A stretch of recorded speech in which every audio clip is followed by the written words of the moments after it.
আমরা আছি এখন সাজেক 0 কিলোমিটারে। পিছিয়ে পিছিয়ে ঘুরে বাঁশ দিত আর এখানে নিজে কিনা খাই বাঁশ।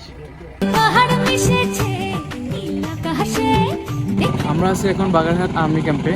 তো আজকে তেমন ভিড় নেই, কারণ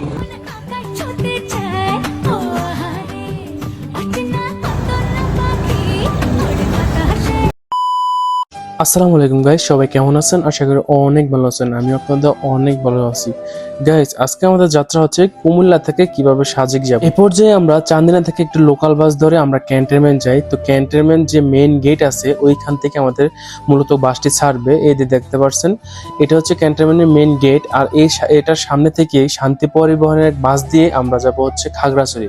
আর খাগড়াছড়ি থেকে ওইখান থেকে আমরা যাব হচ্ছে সাজেক। তো এই পর্যায়ে আমরা শান্তি পরিবহনের জনপ্রতি 480 টাকা করে দুইটা টিকিট কিনে নিলাম। যেহেতু আমাদের হাতে কিছু টাইম আছে, সেই জন্য আমরা ক্যান্টনমেন্টে যে নতুন চালু হয়েছে গুমতি টাওয়ার, এই গুমতি টাওয়ারে একটু ঘুরে ফিরে নিলাম। গুমতি টাওয়ারে কিছুক্ষণ ঘোরাঘুরি করার পর আমাদের বাসটা চলে আসলো। এখন আমরা উঠে পড়বো গাড়িতে। এই যে এই সেই গাড়ি শান্তি পরিবহন, এটাই খাগড়াছড়িতে যায়, কুমিল্লা থেকে দেখতে পাচ্ছেন। তো এখন আমরা উঠে পড়বো, টাইম হয়ে গেছে। কুমিল্লা ক্যান্টনমেন্ট এই যে এই জায়গা থেকে যে স্টেশন, এখানে ঠিক 11টায় ছাড়ে গাড়িটা।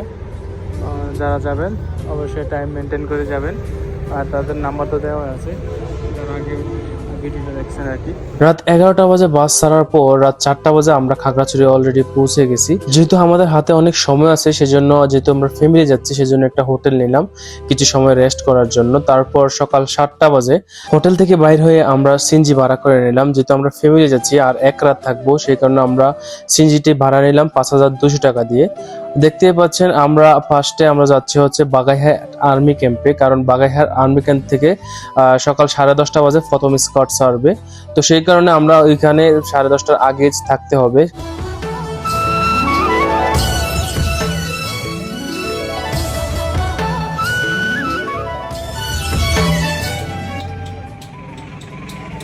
আমরা আছি এখন বাগেরহাট আর্মি ক্যাম্পে। তো আজকে তেমন ভিড় নেই, কারণ নির্বাচন আগের সময় তো সেই জন্য। তো এটা এখানকার লোকাল ফুড, কলা, ডাব সব কিছু পাবেন। দেখেন এই যে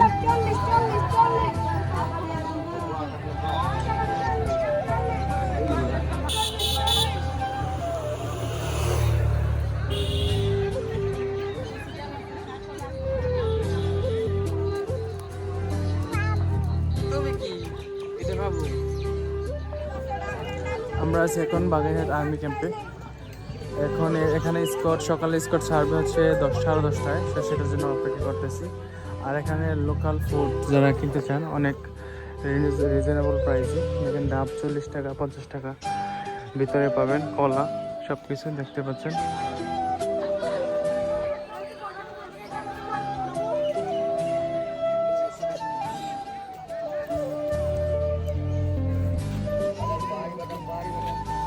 সম্মানিত পর্যটক বৃন্দদের দৃষ্টি আকর্ষণ করছি, আপনাদের মধ্যে বিদেশি কোনো নাগরিক অথবা ক্ষুদ্র নিগোষ্ঠী থাকলে আমাদের চেকপোস্টে অবগত করুন।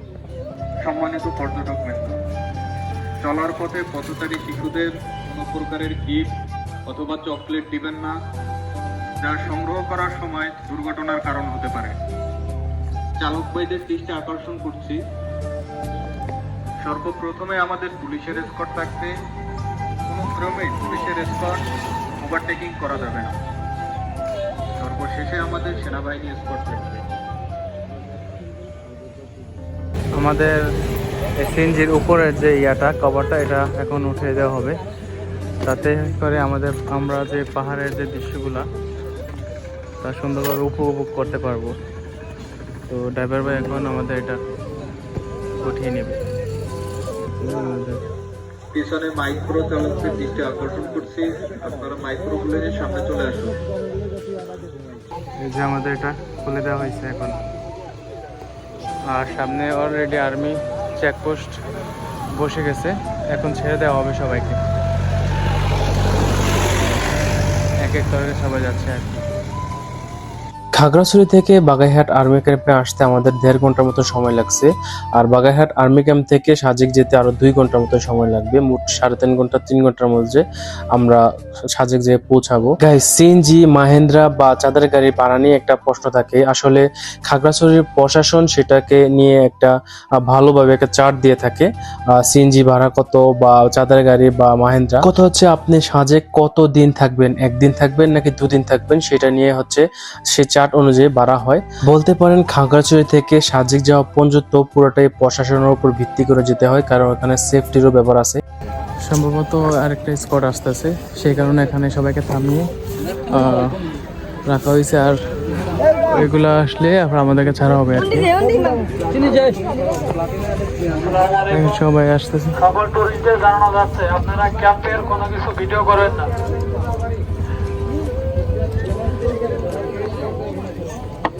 গাইস, মাসালং এই আর্মি ক্যাম্পের কাছ থেকে আপনার সাজেক যাওয়া পর্যন্ত পুরোটাই রোড এত সুন্দর, আর যারা পাহাড় প্রেমিক তারা অবশ্যই এই রোডের সৌন্দর্যটা দেখে প্রেমে পড়ে যাবেন। আসলে এত সুন্দর, আর এত সুন্দর আমাদের দেশ, আর এই সুন্দরের মাঝে লুকিয়ে আছে অনেক বিপদ। আপনারা সবাই জানেন সাজেক যাওয়ার পথে যে রোডগুলা, এটা তেমন হাইওয়ে রোড না, এটা হচ্ছে একদম নর্মাল রোড। আর এইসব রোডে দক্ষ ড্রাইভার ছাড়া ড্রাইভিং করাটা অনেকটাই ডিফিকাল্ট। আমি মনে করি দক্ষ ড্রাইভার ছাড়া এই রোডে ড্রাইভিং করাটা খুবই ভুল এবং কি বিপজ্জনক।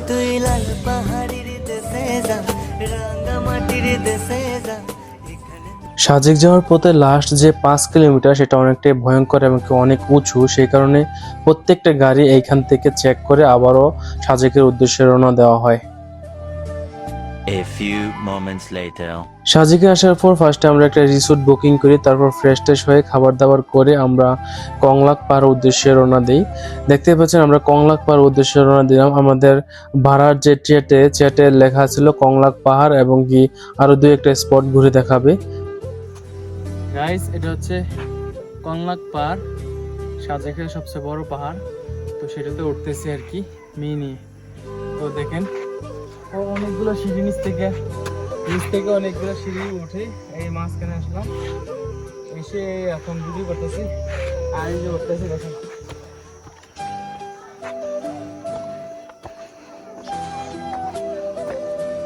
সবাই বলে সাজেকের ভিতরে সবচেয়ে বড় পাহাড়ই হচ্ছে কংলাক পাহাড়, যেখান থেকে পুরো সাজেকটা উপভোগ করা যায়। দেখতে পাচ্ছেন এত সুন্দর আমাদের বাংলাদেশ, আসলে না আসলে না দেখলে বুঝতেই পারবেন না আসলে আমাদের বাংলাদেশটা এত সুন্দর। আর এরকম সৌন্দর্য উপভোগ করতে হলে অবশ্যই সাজেক আসতে হবে, সাজেক এসে এরকম সৌন্দর্য উপভোগ করা যায়। গাইস, এত উপরে এই কংলাক পাহাড় না, উঠতে একদম পা ব্যথা হয়ে গেছে। আর একদম উপরে, এখান থেকে আবার নিচে চলে যাচ্ছি, বহুত ডেঞ্জারাস। সিঁড়ি পুরোটা হয়নি, আধা হয়েছে, আধা বাকি রয়েছে। 2000 years later. আমরা আছি এখন সাজেক 0 কিলোমিটারে।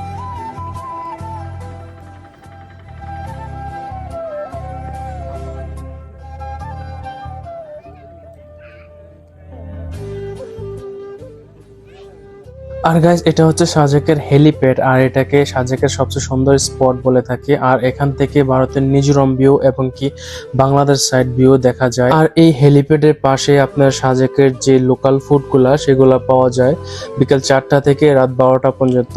সাজেকের এই হেলিপ্যাড থেকে ভারতের যে মিজোরাম ভিউ আছে সেটা স্পষ্ট এবং অনেক সুন্দর দেখা যায়। আর বিকেল বেলা এই হেলিপ্যাড হয়ে ওঠে এক ফটো গ্যালারি, কারণ সবাই এসে এখানে ফটো এবং কি ভিডিও তৈরি করে।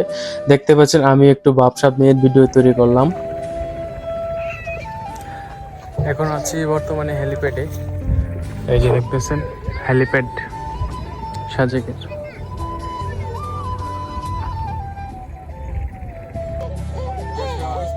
ঘুরে বাঁশ দিত, আর এখানে নিজে কিনে খাই বাঁশ, এই যে বাঁশ।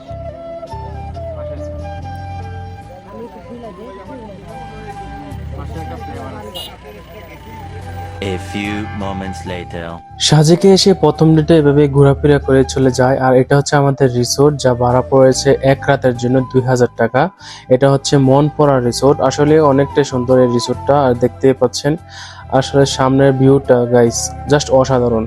2000 years later. সারাদিন ঘোরাঘুরির পর অনেক ক্লান্ত হয়ে আমরা হোটেলে খাবার দাবার খেয়ে জাস্ট একটা ঘুম দিলাম। তারপর সকালে উঠে মেঘ দেখার জন্য আমরা যে রিসোর্টের বারান্দা আছে সে জায়গায় এসে শুয়ে পড়লাম। সাজেকে এসে এই জিনিসটার ফিলই অন্যরকম, কারণ যারা প্রকৃতিকে ভালোবাসেন, প্রকৃতির সাথে মিশে থাকতে চান, তারা অবশ্যই সাজেক আসবেন। আসার পরে এখানে যে ঝিঝি পোকার ডাক রাতে শোয়ার পর কি আনন্দ যে বলে বোঝাতে পারবো না। প্রকৃতির এই সৌন্দর্য দেখতে অবশ্যই আপনাকে সাজেক আসতে হবে, এবং কি এখানে যে ট্রেডিশনাল পাহাড়ি কালচার দেখতে অবশ্যই আপনাকে সাজেক আসতে হবে। দেখতে পাচ্ছেন ঘুম থেকে উঠে একদম প্রকৃতির মাঝে হারিয়ে গেছি। আর দেখেন গাইস সাজেকের ভিউটা মাশাআল্লাহ। সো গাইস আজকে সাজেকের ভিডিও এই পর্যন্তই, না হয় অনেক বড় হয়ে যাবে। পরবর্তী লুসাই গ্রাম নিয়ে ভিডিও আসতেছে, সেটা দেখবেন অবশ্যই। ভালো লাগলে লাইক করবেন আর চ্যানেলটা সাবস্ক্রাইব করে পাশে থাকবেন। আল্লাহ হাফেজ।